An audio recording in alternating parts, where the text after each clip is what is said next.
Bad Catholic here. My latest viewing has been The Dalek Invasion of Earth, story number 10 of the Doctor Who series, with the original Doctor, William Hartnell. This was first broadcast in serial form in November and December of 1964. And although it shows its age, it's very enjoyable. On this disc, the BBC has replaced a number of their old cheesy effects with newer cheesy effects, digitally done, which they replaced the old model flying saucers with digitally done Dalek flying saucers. Um, the plot of this episode is somewhat nonsensical.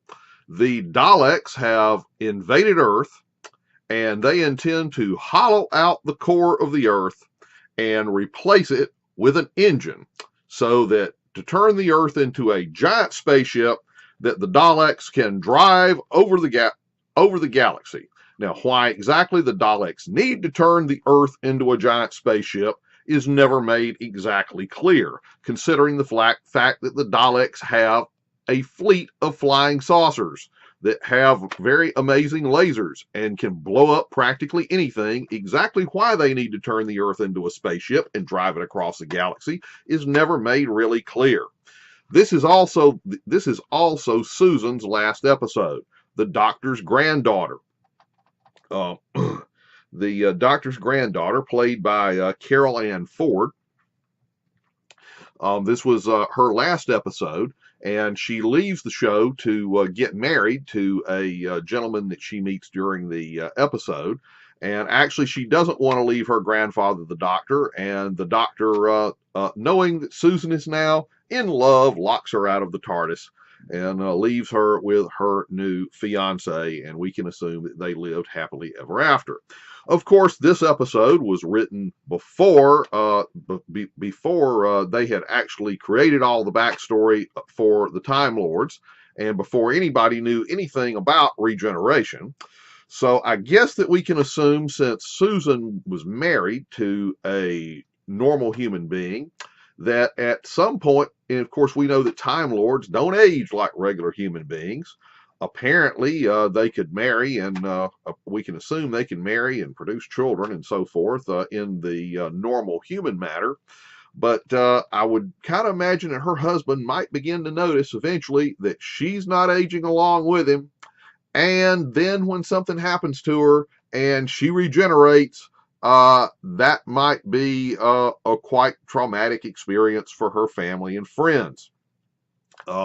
This is a very enjoyable episode of Doctor Who, of the original series.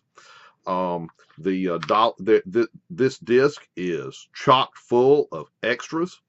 You learn all about how Daleks were driven around by small actors and tricycles. How the BBC wanted to cut costs and originally just put prop men into the Daleks and not have to hire extras at union rates.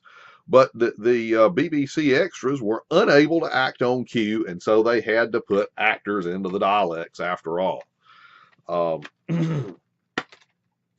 As I said, this is a very enjoyable episode.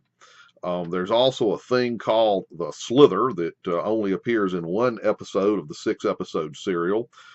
We never figure out exactly what a Slither is, except that it eats people, and it's the pet of the black Dalek, who apparently is the commandant of this invasion of Earth. Once again, a very enjoyable Doctor Who episode. Story number 10 from the 1964 season of Doctor Who, starring the original Doctor Who, William Hartnell. This is Bad Catholic. I will be back with more Doctor Who.